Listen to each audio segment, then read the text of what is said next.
Hi guys, so new pop. Kita akan review pop sama-sama. Pop baru. Pop up balik. Batman Red Rain. Jom check it out.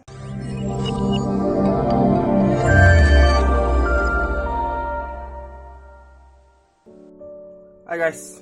Okay, hari ni kita nak tengok Batman yang baru, Batman Red Rain. Macam mana rupa Batman Red Rain, cantik atau tidak, detail dia mari kita saksikan sama-sama.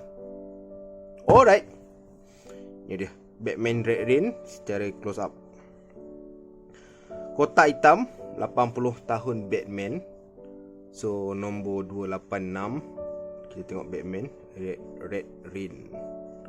So detail dia dari tepi sini pun cantik, bawah ni DC, logo DC. Belakang Superheroes 286. Okay, yang ni aku dapatkan dekat collector hunt. Masa tu tinggal satu je. Tapi aku still nak dapatkan. So jom kita unboxing untuk tengok rupa Batman ni sebenar.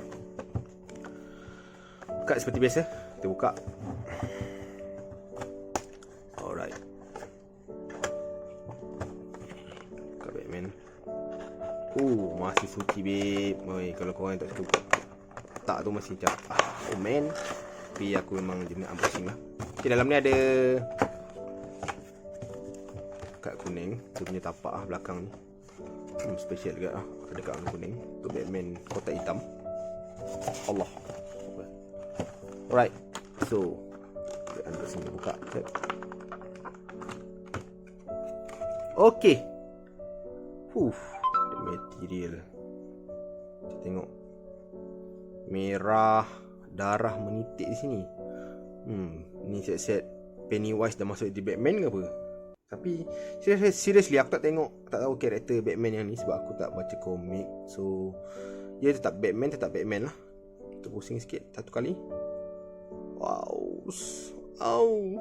Apa ini? Oh, ouch. So Batman Red Rain 286. So kalau korang nak dapatkan, korang cari lah dekat luar. Rasanya collector hunt hari tu habis. So cuba tengok dekat kedai lain kat MCO Mall, atau mungkin dekat Shadow ni akan bawa masuk, akan datang. Detail tangan dia cantik lah. Serius guys, wah gila. So ada kawan belakang Batman. Come on Batman. Okay. Yes, so itu saja untuk video unboxing Batman Red Rain. Okay guys, jumpa lagi untuk video akan datang. Okay, Assalamualaikum.